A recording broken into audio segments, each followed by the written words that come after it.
Welcome to the Vistage Women in Leadership Breakout with Amy Ansira, Managing Director of Hire Better. We encourage you to ask questions and provide comments you may have throughout the presentation. You can submit these through the Q&A tab located at the bottom of the Zoom webinar window. Now, a little bit about Amy. With over 20 years of experience, Amy has served in senior leadership roles in executive search, including retained and contingent recruiting, recruitment process outsourcing, organizational consulting, and strategic talent planning.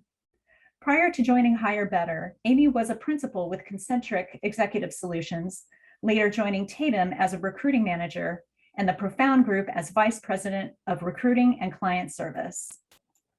Amy's well-rounded experience consulting with senior stakeholders in a variety of industries helps Hire Better clients determine their organizational needs while maximizing the client experience and delivering results. Welcome, Amy. Thank you. Good afternoon from Texas, and thank you so much for joining me today on Vistage's Women in Leadership breakout session, where we're going to tackle how to hire better.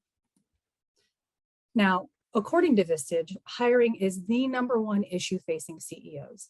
And in fact, talent is top of mind, and the following statistics back this up, regardless of the source. According to the most recent Vistage CEO Confidence Index, record hiring plans are ahead, and 71% of CEOs plan to expand their workforce in the next 12 months. When asked if they were expecting hiring to go up or down and retention to go up or down, twice as many said down when it came to retention. The job market is crazy right now. We've gone from stagnant to a hiring frenzy, and I know I'm not telling anybody anything that they don't know. The factors that are contributing to that include the fact that people aren't staying with their companies as long. Quit rates are at historic highs right now, and a recent Labor Department report showed that about 4 million people quit their jobs in the month of April alone. Salaries are increasing at breakneck speeds. We've got companies that are hiring candidates at previously unheard of salaries, and compensations are increasing so quickly that our salary survey information can't keep up.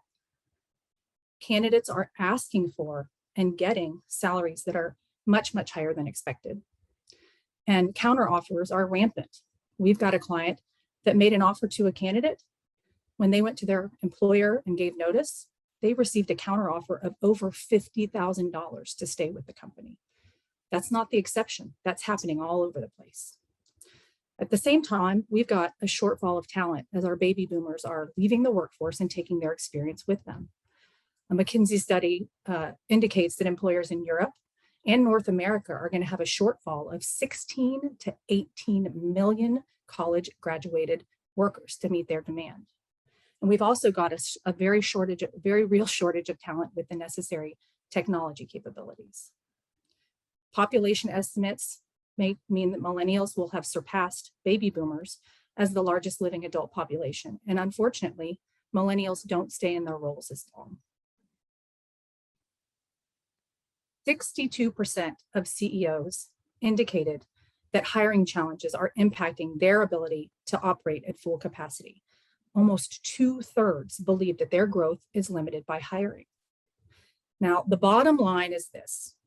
This is the most dynamic market for talent that most of us have ever seen in our entire careers. And the new norm is this: remote work, like it or not, is here to stay. Pent-up demand means that candidates, they've got lots of options. And candidates are upgrading in a lot of different areas, including salary, work-life balance, their flexibility regarding location, increased benefits and support, and additional skills development. Now, the good news is this: with advances in technology and 18 months of remote work, we now know that remote work works. And so if you're a company that needs to hire somebody, you don't need to limit yourself to your geographic location.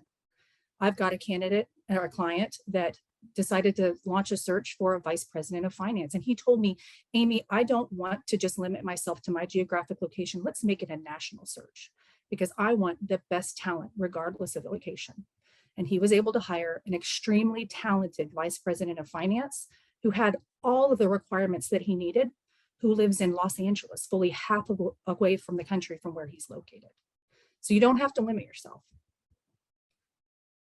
Now, in response to hiring becoming more and more difficult, there are 3 top actions that CEOs are taking.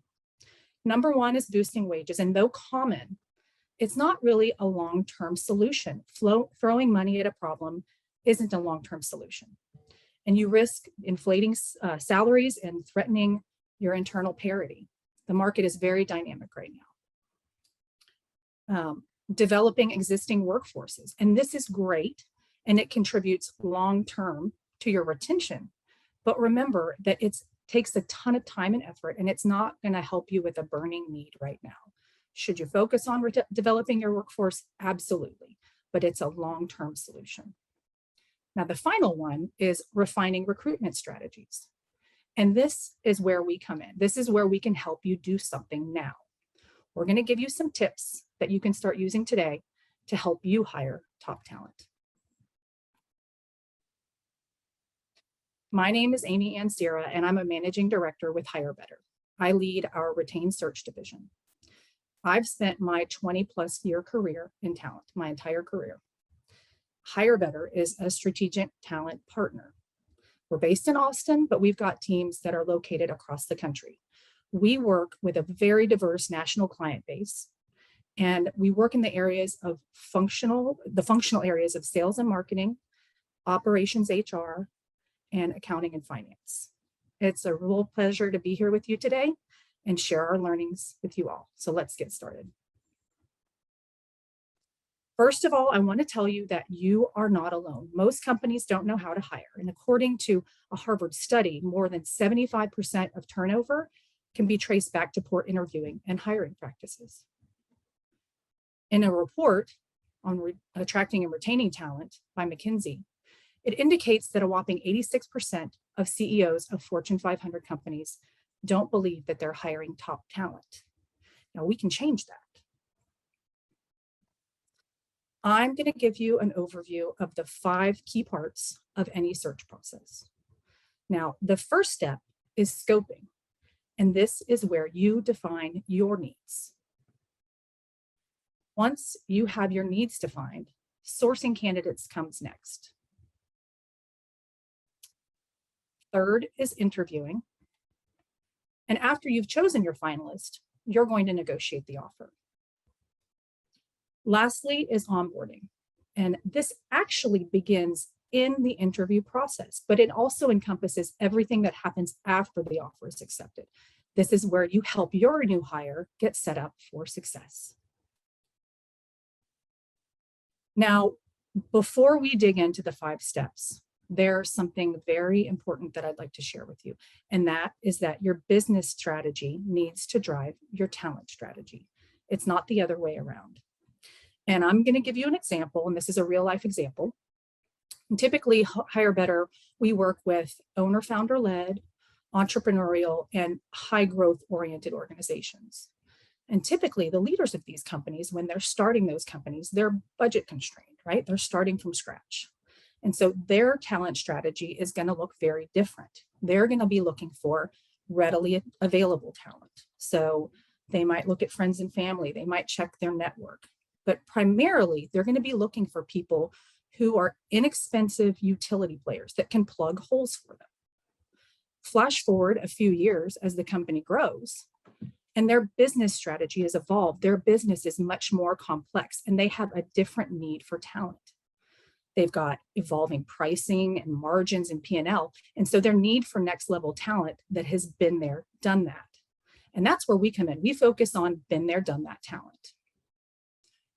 These companies need to hire a more professional team that can drive scaling of the business. So their business strategy at the beginning is going to look much different than their strategy as they scale.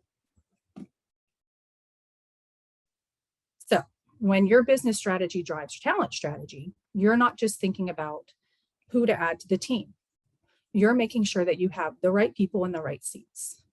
Now, the right people in the right seats are those people that are right for your organization. It's not somebody else's. It's very specific to you. And this starts with your core values. not only are you making sure that candidates have the skills and the competencies to do the job, but you're also making sure that they align with your core values. And you need to define the right seats by following your business strategy and understanding what are the top 5 things that you need this person to do. So if you're familiar with EOS, you're going to understand a question that I'm going to pose to you, and that is right people, right seats. People who are the right people in the right seats, they get it and they want it and they have the capacity to do the job. Now, you need to be asking yourself these questions about your population, not just your current team members, but anybody that you're going to be interviewing.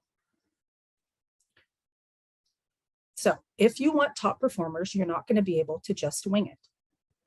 And here's what winging it looks like. And it's what most people do. They Google a job description and they get a generic job description. They put it on a job board and they get bombarded with resumes.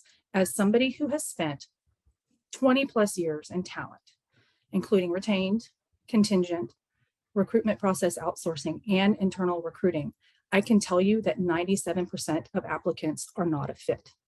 You might have a diamond in the rough, but you're going to have to sift through a lot to get to that diamond. Most companies, they will go and they'll hire the best of the top 3. But the reality is that you're not really getting the best candidate. You're getting applicants. Those are the people that are looking. And within a few months of hiring that individual, let's say 9 to 12 months later, the process is going to start all over again. You're going to have a painful, challenging, and expensive experience because you haven't hired the right person for the right seat. To avoid that, you want to be much more deliberate in your process, and that starts with scoping. When you're scoping a position that's going to attract top performers, you need to ask a couple of top questions. And top of mind to me is, how does this position dovetail with and drive my overall business strategy? What are the expectations? What are the outcomes that I want this person to achieve? Who did they report to? Who is going to report to them? You need to determine the role requirements and the key competencies for the position and make sure that you understand compensation that aligns with the level that you're seeking. That's a very important piece of it because in this dynamic market, with compensations increasing so quickly, it's kind of a moving target. Always include your company values as part of the process because those company values are going to drive who you look for. So let's say that you've invested the time to get scoping right. Now, where do you find top talent? Well, maybe what you usually do is post on a job board and wait to see what comes in. I want to take a moment to tell you the difference between active candidates, those are the ones that are applying, and passive candidates, those are the ones who aren't even looking. Now we've got a bell curve here. And on one side, you've got your lowest performers, and on the other side, you've got your top performers. Kind of in the middle is where you see your low to high average people. Most of the talent pool falls in that area, but the ones that you want are all over in the good to A player section. Now, Steve Jobs said that a small team of A players can run circles around a giant team of B and C players, and he was right. In a report by McKenzie, they show that the impact of top talent compared against average performance correlate very closely to the complexity of the role. For low complexity roles, top talent is about 50% more productive. But for the most complex roles, superior talent is up to 8 times more productive. Hiring top talent for every position is time consuming, but as you can see, for those high impact roles, it's very much worth it. You never want to hire low performers. No, nobody would intentionally do that. But if you don't know what to look for or how to identify the traits that tie to the performance that you need, you might accidentally end up with low performers. So what is an A player? At Hire Better, we define an A player as a high performer, somebody who's very self-motivated. They're super talented. They've got grit. I've heard clients describe it as being scrappy or nimble. They're competitive and they're problem solvers. They're intellectually curious. Active candidates are the ones that are actively looking for a new job, and they're often unemployed or disgruntled. They might be available now. They've probably bounced around quite a bit, and there's going to be potentially a higher percentage of poor performers in the group who have a negative mindset. You might also have a few top performers or good performers in this group, but it's going to be much smaller proportion, and they're going to be in that group by happenstance, right? Maybe their company closed down, or they had, financial issues. They're not typically in this group, top performers. Well, if you post a job on a job board, you're going to have some good candidates in there or decent candidates in there. And of course, you're going to weed out the lowest of the low, but you're going to have to sift through a lot of hay to get to that one or two. Now, your passive candidates, by contrast, they are typically very happily employed and they're building somebody else's company, meaning that they don't need a job. They're not looking. They're not looking for a job because they have a solutions mindset and they're engaged in solving problems with their current company. Their employers, they typically know who those people are because they're high performers and they're paid very well. So you might have some opportunity to get them to make a change, but it has to be a really great opportunity. These people, the passive candidates, are the ones that you want to sell the opportunity to join you. You want them to come work for you rather than building somebody else's company. And if you want to do this, you need to be ready with a clear vision of what you want them to accomplish and clarity on the compensation, or they're not even going to have a conversation with you. And that's why it's so important to get scoping right on the front end, because you have a clear understanding of what you're looking for. So now that you've sourced candidates, you're going to start the interview process. And you need to have a well-designed process and hiring managers that are skilled in interviewing to attract top talent. The sad reality is that most hiring managers don't know how to interview because they've never been trained on how to interview. If you want your team to interview well, which is crucial to hiring top talent, then you're going to need to invest in training to get them up to speed. You need to make the investment in your team. Because if your hiring manager isn't trained on how to interview, they're going to choose the wrong candidates. You want them to make sure that they're interviewing for company values, for culture, for competencies, for fit, and for values. So I want to tell you a little bit about behavioral interviewing. And at Hire Better, our team is all trained in behavioral interviewing. This method is proven to be the most effective. These are the questions that begin with, "Tell me about a time when." It sounds pretty simple, but it's actually a really important predictor of both future behavior and future performance, good or bad. It sounds very, very simple, but it's complex. You really need to know the right questions that you're going to ask and what to listen for in the responses. And you need to make sure that your questions are going to be tied to the key competencies for the role and your company values. Remember what I said, past performance and past behavior is an indicator of future performance or future success. And I'd like to share a little bit about interview etiquette as it pertains to passive candidates, because again, these top performers, they don't need a job. They already have a job. And you want to make sure that you're allowing them to ask questions too. You want to structure an interview process that honors them. And this should feel like your team is really interested in getting to know them, not grilling them. You need to respect their time, because candidates that are top talent, they're balancing a full-time job where they're engaged along with your interview process. I'm going to tell you another story, and this is another real life recent story. I've got a client that was seeking a CFO, and he had his very top candidate interviewing. And this candidate pulled himself from consideration and exited the process because systematically, routinely, the client would show up to interviews 15, 20 minutes late. The candidate didn't feel honored, and the candidate has choices. So make sure that you're honoring their time.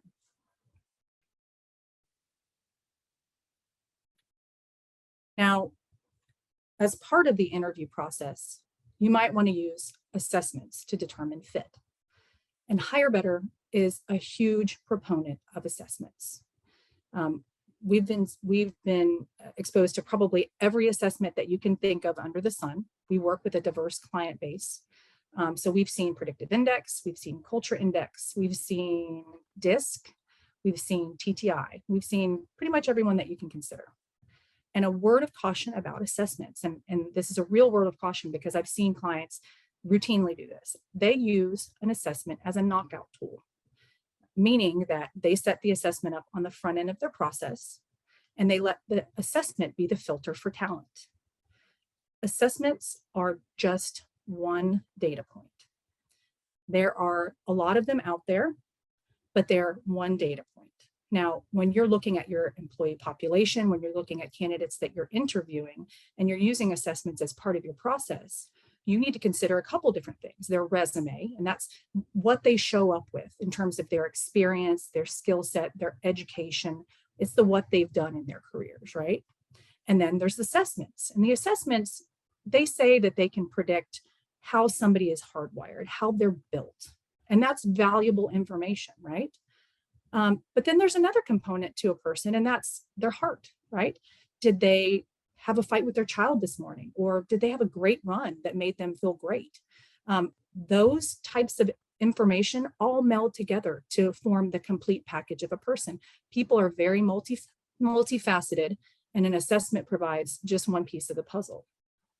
So if you're going to pick an assessment, research it, choose it wisely, and then stick with it.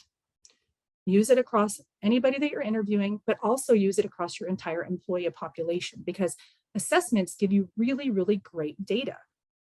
How do you need to show up for your team? How is somebody hardwired? How do they like to communicate? How do they like to interact and make decisions?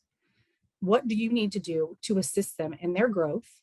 And then also team dynamics. In many assessments, you can compare candidates to candidates and see how would they work together and how will they work across the population as a team.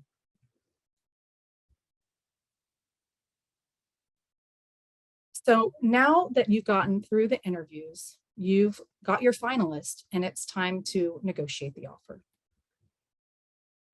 You have to remember that top performers, they're different. These are people that they're not looking for a job. Remember, you're going to have to be ready for the conversation.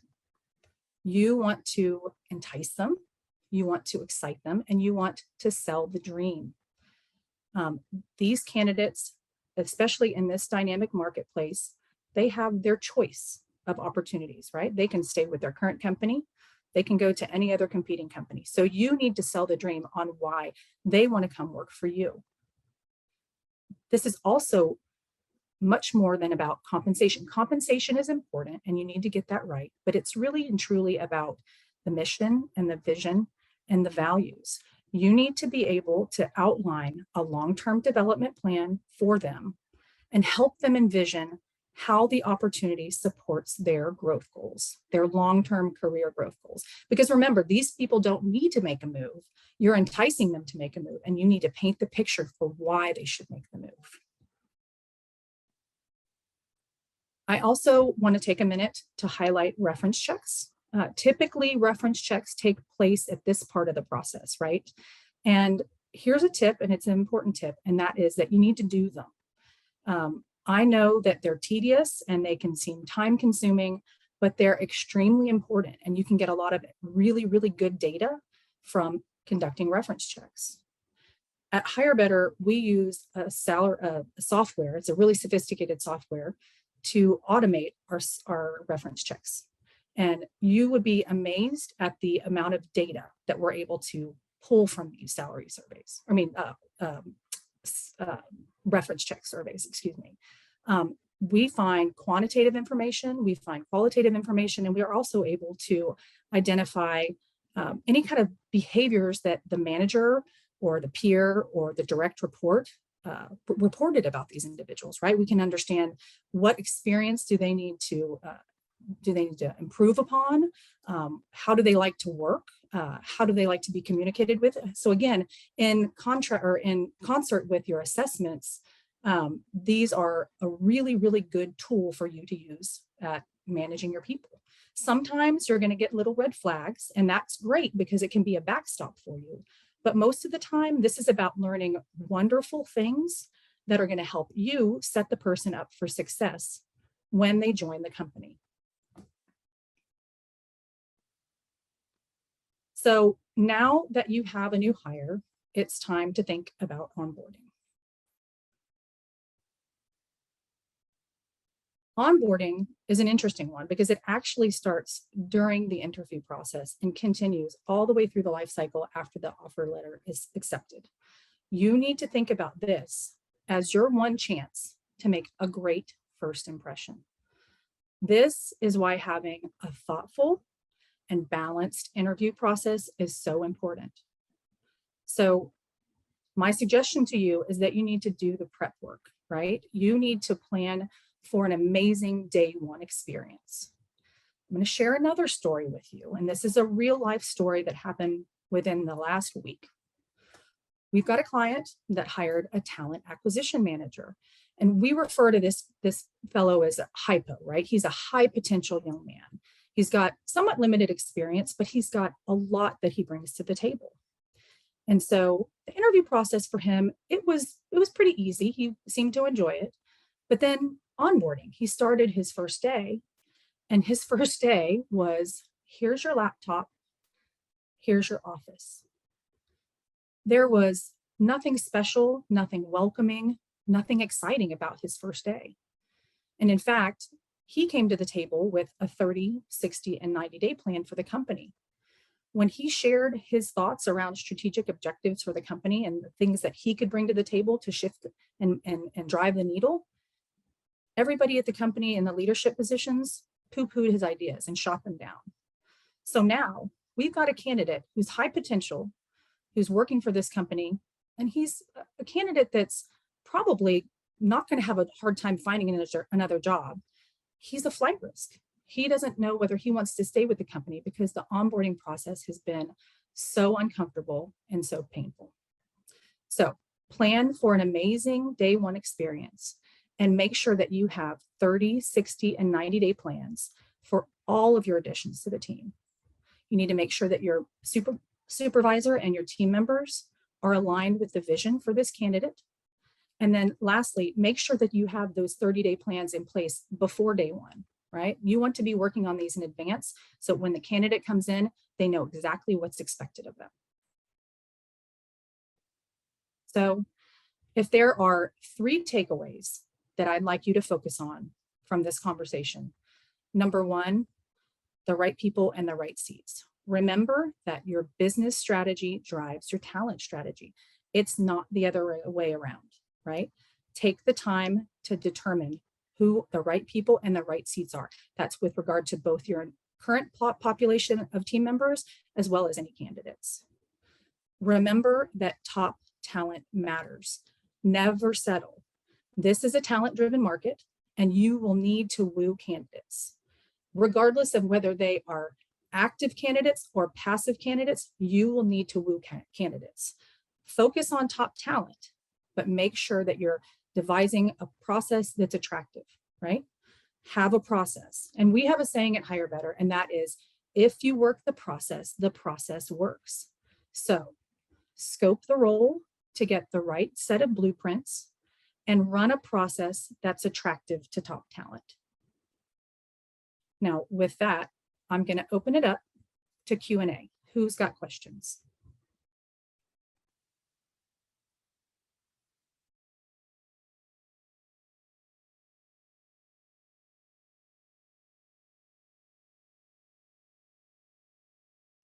Looking in the open questions section of the Q&A.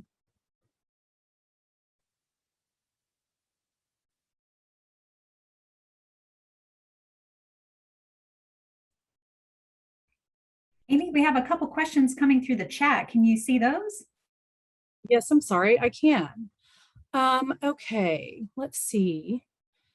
I'm going to just make some commentary. A copy of this presentation is going to be available on next week. And one question, this is from Shiloh. At what stage of business does someone need your services? For example, we are not large enough to have an internal hiring manager. We're a boutique firm looking to grow. What can we do to compete and expand our organization without specialized hiring personnel on staff? That's an excellent question. So I would say that there's a demarcation for companies that need to have an internal hiring function or internal HR function, I should say, and that's typically at about 50 employees. The answer to that question really depends on how much hiring you plan to do, right? So we typically work with companies that are at the $10 million and above in revenue range, right? And so if you are smaller than that company, that size of company, we're happy to consult with you and help you figure out what the right answer is with regard to your hiring process and who you need to work for. I think that without specialized hiring personnel on staff, the best kind of course of action that I've seen for smaller companies is around devising a talent strategy, right? And so strategic talent planning, taking the time to back up and stop for a day or a half a day and get your senior leadership team together and to talk through, what do we think our next 18 months looks like? And who do we think are the people that are going to be able to get us where we need to go over the next 18 months, and then where are the gaps? And once you understand where your gaps are and you understand what your strategy should be around the people that you need to hire, then I think you can really answer, what is my next solution? Do I do a private search on my own? So do I reach out to my network? Do I do some sourcing on LinkedIn, or do I take advantage of a search firm? I think it really, though, it backs up and you need to back up and look at what's your talent strategy for the next 18 months or so. From Connie, can you give more details about how to scope? So how to scope, that involves sitting down with the stakeholders within your organization regarding a specific role. So when we scope, what we do is we sit down with, whoever the position is reporting to, and we do a real deep dive into how is the company geared? What are the growth objectives for the company? We don't ever want to not understand how the position dovetails with the growth of the company and the business strategy of the company. So we're very deliberate about making sure that we have those details. And then we really talk through what are the requirements that this person, needs to accomplish in the next year, the next 2 years, right? What is it that we want them to be focused on? What does their background need to look like? If we know that we need somebody that's going to go, beat the bushes and it's a sales role and they need to drive revenue, where would we look for those people? Where would those people most typically come from? So we try to paint a picture of, here's the top 3 to 5 competencies for the position. These are the must-haves. And then here are the others that are kind of like to have, and then come up with a strategy around where do we think that we're going to find those people. Now, again, you can do a national search and have people that are remotely located, and you're going to really, especially in today's market, open up your options for finding people that might not be in your backyard. But scoping is it's a pretty detailed process. It's something I'm happy to talk through with you, Connie, and run through an exercise with you so that you can see, when we're scoping a role, what does that look and feel like, and what are the questions that we're asking of our clients, aka what are the questions that you should be asking of yourselves to really understand what does the role look like and what are the parameters. So if you'd like to hit me up, Connie, I'd be happy to have a conversation with you after the fact. Let's see, from Jill Granberry. Thank you for talking about assessments. What assessments have you had success with? I would say that probably the assessment that I appreciate the most, I guess, in terms of the way that it approaches the market is Predictive Index. I think DISC is really, really accurate as well, and it's actually dovetails nicely with Predictive Index in terms of accuracy. But predictive index, the thing that I appreciate about it as an assessment, and it's actually what we use internally at Hire Better, is that it takes into account those three pieces that I talked about earlier, and that is the head and the heart and the briefcase, right? So they are very, in their training on predictive index, they're very clear about the fact that it just needs to be a data point, that it's not a knockout tool, and that people show up differently just based on what's going on with them. The thing that I really like about it too is that it assesses not just who you are, how you're hardwired as a person, but then it does a 90-day look back regarding how you are reacting in your current work environment. So you're able to see where people are pulled and stretched against their natural behavior and have a better understanding of, are they in the right role, or are there pieces of their role that are that they're not comfortable with, or they're not how they're naturally geared, if that makes sense. So maybe they're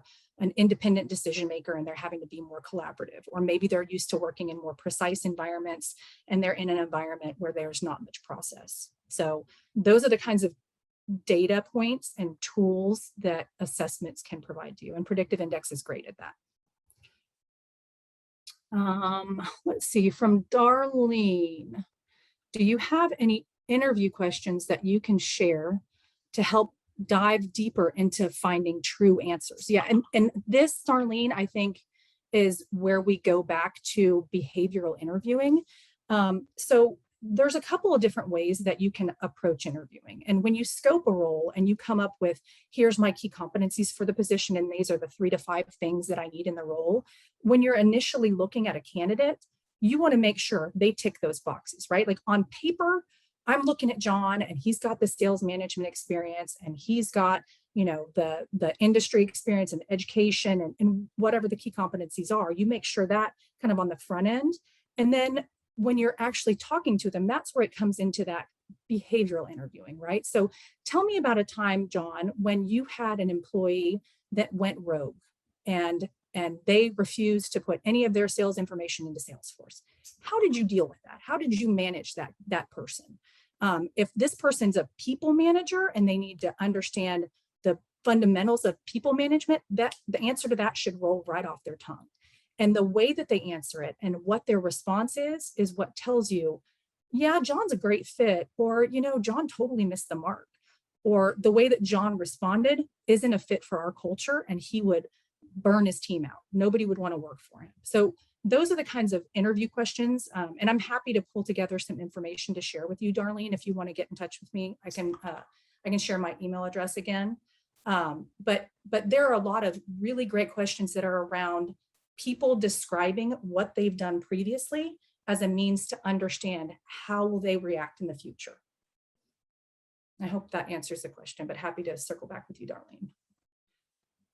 Libby Rothschild, can you speak more on what we can do to help acquire talent, both when actively looking and in general to have a process in place? So acquire talent, both actively looking and in general to have a process in place. So I would say, and I'm not sure how clear I was on this in my presentation, but there are definitely roles that you want top talent for, right? Like you want the absolute best top talent because it's a pivotal role.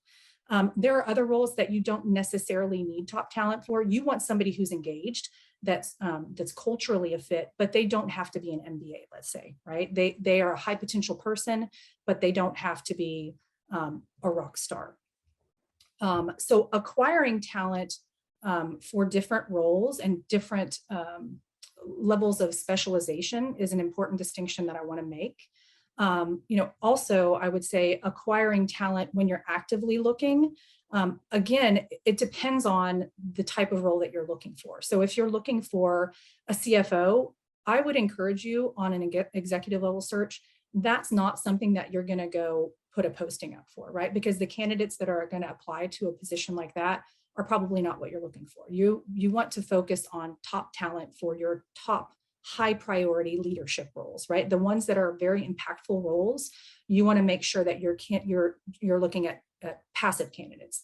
You might have other roles that are high churn positions like entry level sales or customer service or those types of positions, and they're high churn, and it makes sense for you to have an active process where you're doing a posting, because you're going to need to get a lot of volume for those types of positions and process a lot of volume, because they are high churn and they're high turnover. Having a process in place, that's a really complex question in some ways, because it depends on what are your internal teams look like? Like how much do you have in the way of process, structure, and people that can pay attention to it? I think having a process in place is it's critical, and it's important for companies to define that and stick with it. So in the absence of an HR leader, you as a team would want to sit down and say, okay, we want to devise a process that looks like X. Let's say it's a sales director. The key stakeholders would be your chief sales officer, right? And probably a CEO, if it's a higher level role, versus a more junior level role. The interview process is going to look very different. So it's important to define processes as they relate to positions, and understanding that there's that balance between what does a process look like for an active candidate versus what does a process look like for a passive candidate, because they're going to be a little bit different. And again, Libby, I'm happy to talk to you after this. I could talk about this stuff all day long.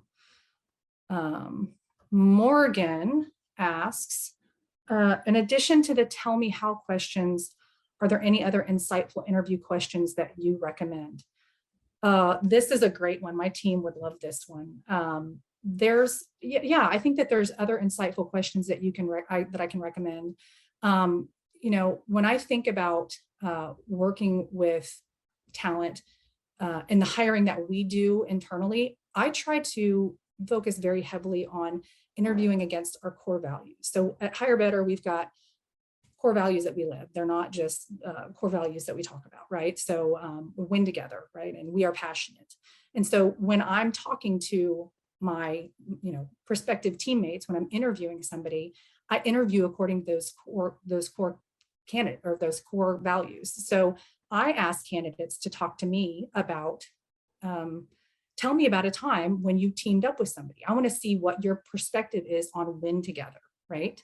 The other thing that I talk about, which is our mission, which we hold very, very dear, and that is we impact lives by connecting and empowering good people to build great companies, right? That's central to who we are as a company. So when we're interviewing people, we're asking questions that dig into that. Tell me about a time, when you were working on a search and you had a candidate that got knocked out, and how did you deal with that? Or there's all these questions that you can ask that tie to your mission and vision and your core values. And that's, I think, one of the most important things that we've realized. We've got just a rock solid team because everybody's marching to the same beat of the same drum with regard to core values and mission vision.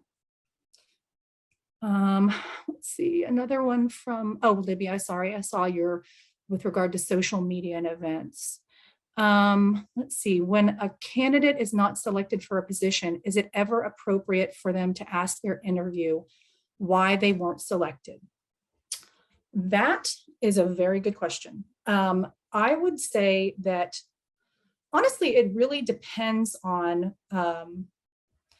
the position and the individual. What I've seen, I'll tell you what I've seen, is that for higher level positions like a CFO, a CEO, executive level positions where the candidate has spent a ton of time with the leadership team, and maybe they've gone to the final phase of the search, so they're really far into the process, that it would be, it is common courtesy for whoever the hiring manager is to put a personal call through to that person and to say, hey, I just wanted to let you know that we went with another candidate, but I really appreciate the time that you took to go through our interview process and spend time with us. That's a common courtesy thing that I would encourage leaders to do, because it's just a nice to have, right? There are certain situations where a candidate has been declined and it's very touchy. And so you need to be careful about making sure that that whatever it is you're relaying back to the candidate is not going to get you in hot water. So I think that we often, being on the search side, that we're serving as kind of the buffer between the candidate and the client. And so without a doubt, we always go back to our candidates and say, just wanted to let you know the company's decided to move in a different direction, or they've hired another person.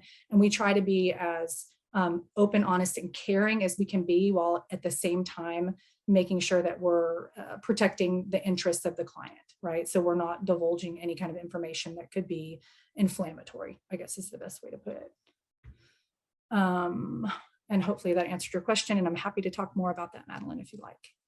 The next one is from Jody. Do you have any guides or tools that would help someone build a better scope for positions? That's a great question.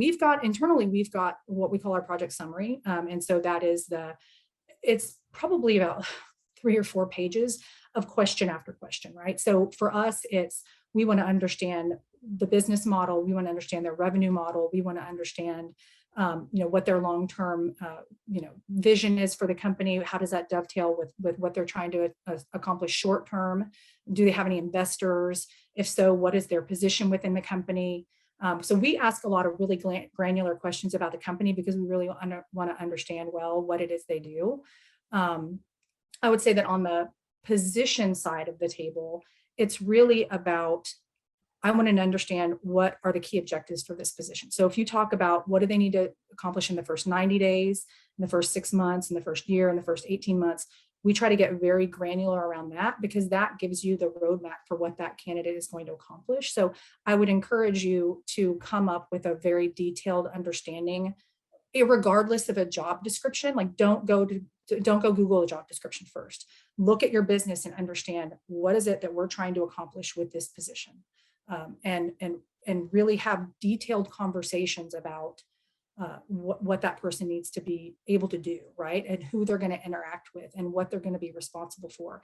And that will help you build out the overview of the candidate, and understanding the overview of the candidate is going to allow you to feed into a position description, right? So you're not going to go pull something from Google that's a CFO, and if they're not overlaid, if they don't make sense to one another, you're going to get the wrong result, because you started with the wrong blueprints, if that makes sense.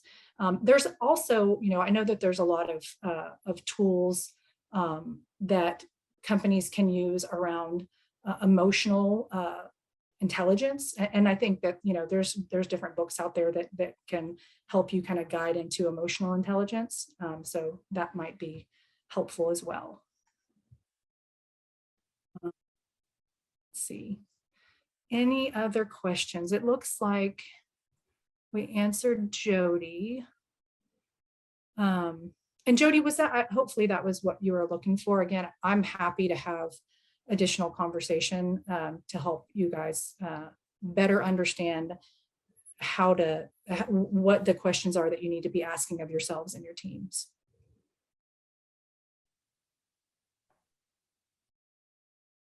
Anything else that anybody can talk about or have questions about?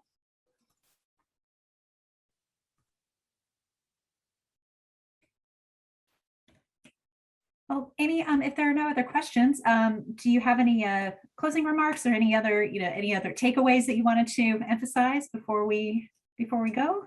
Yeah, I mean, I think that just the biggest takeaway that I've kind of been pondering over the past couple of months is that the market is the most dynamic that I've ever seen. And I've spent 20 years of my life in talent. And like I said, I've been in pretty much every area of talent that you can think of. And I've never seen a market like this with regard to the volume of hiring that's happening. And I've never seen the amount of just the reach outs that candidates are getting. So I want you to keep in mind that, kind of pre-pandemic, the typical reach out was, you might get 1 or 2 a week. A candidate might get 1 or 2 a week. And now it's not uncommon for our candidates to be getting 5 10 reach outs, sometimes a day. I mean, it's depending on the talent, they're getting an incredible amount of reach outs, right? And it's all, they're all compelling, right? But what is the thing that's going to make your reach out rise to the top, right? So you need to be really thoughtful about how you're approaching candidates. You need to be thoughtful about the fact that they are getting 10 or 15 reach outs. And so in most cases, if you're using a resource like LinkedIn and you're doing something through either LinkedIn Recruiter or messengering them, you got to paint the picture for them. You got to hook them on the very first interaction that you have with them to make them want to respond to you, right? And we're in a world right now where ghosting is rampant and people don't feel like they need to answer because technology serves as a buffer between them and the person on the other end. So if you're going to reach out to somebody, I would tell you, make your introduction very compelling. I think that if you're scoping a role on your own and you're sourcing on your own and you're going and identifying candidates that you think are a great fit, whether that's from LinkedIn or that's from tapping your network or that's looking at, any kind of a attendee list for different conferences, that the best thing to do is to go find direct contact information for that person, right? Try to get a warm intro, try to make as many points of connection as you can between yourself and that person, because again, they're getting a ton of reach outs that are sent to them every day. I would say that, beyond that, when you're looking at your interview process, being really thoughtful and understanding, like, I can't put this person through 16 levels of interviews. And we've seen that where we've had an executive level individual who was actively employed, where the client it was one interview after another, and they were 2 and 3 and 4 hour interviews. And then they had to do, an exercise where they showed their 30, 60, 90-day plan. Most candidates today, they're not going to do that. They are going to get fatigue and they're going to exit the interview process. So make sure that you're devising an interview process that makes sense for the candidate, right? And it takes into account honoring their time and their commitment. But at the same time, it balances against your need to really understand, is this person the right fit, right? And I would say be thoughtful about the types of interview questions that you're asking. When you have a candidate that goes into an interview and they're asked a set of 5 questions, and then they go into the next interview a week later and they're getting the same 5 questions. And then the next interview and it's the same 5 questions. And I'm laughing because that happens. It routinely happens where you have hiring managers that aren't trained on how to interview. And so they just kind of rinse and repeat. So my suggestion would be, if you've got John, who's a CFO, he is going to interview the candidate questions around their capability to run a P&L and how they manage finance, right? And if you've got somebody else that's at operations, they're going to be asking that candidate the operational questions that are tied to the position, right? So you're getting different points of input from your experts on the team that have the experience to be able to vet that candidate and have a conversation with them. So that's one of them that I think is really important. I think also, just understanding that the interview process is going to look different for a C-suite person than it is going to be for somebody that's more junior, right? You're not going to have a more junior person have as many interviews. And some of the feedback that we've received, and it's in a couple of different areas. I've got one client that they require candidates to do an Excel exercise. It's a very detailed Excel exercise. And the client won't even move the candidate forward in the interview process unless they pass this Excel exercise. And I get it, because the position, it's an Excel junkie, right? Like, they need to be somebody who can do very complex financial analysis, but they will give these people the assessment and then kick them out if they haven't done the assessment right. So there's all this volume that goes into that. Well, in today's world, most candidates will say, why should I take an hour out of my day to go do an Excel assessment for this position when this position and this position and this position don't require that of me, right? They have tailored their interview process as appropriate to the market as it exists right now. And that's what everybody needs to understand is it's a candidate driven market right now. So you need to be thoughtful about that interview process. It's just the same thing with assessments, right? With the personality assessments, we have a lot of candidates that will fall out because they don't necessarily want to take the 10 to 15 minutes that it takes to go do a personality assessment because they don't have to. So just keep those things in mind. Great. Thank you, Amy. We have one more question. Okay. What are some ideas to keep our team motivated and engaged? This is from Beverly. Oh, I love that one. I'm reading, I was just done reading a book, and it was a management book. And the thing that I loved about this management book the most was that it talked about making space and room in your organizations for people to rise up, if that makes sense. So most people today, I think, are looking for not just an increase in salary and not just remote work and all that stuff, but they're looking to feel fulfilled and they're looking to feel valued, right? We all want to feel fulfilled and valued. And especially in an environment when you're working from home and you have less interaction, you want to have more, not authority, but you want to have more of a say in what's happening within your organization. And so I think that moving out of the way and making opportunities for people to rise up, and that means involving them in projects that they might not normally be involved in, making the room for people to come in and have an impact on their own environment and on how the company moves forward, right? You want to hire people who are high performers, and then you want to give them the space to run. You don't want to get in their way. The whole point of hiring a high performer and an A player is that you bring them in and they run with it. So give people that opportunity to run with it. I think that's really, really important. And I also think that, having clear development plans for your team, I think is, training, development plans is critical because people want to be able to see what is the path forward. If I stay at ABC company, what can I do? What can I achieve long-term for my career? What am I going to learn?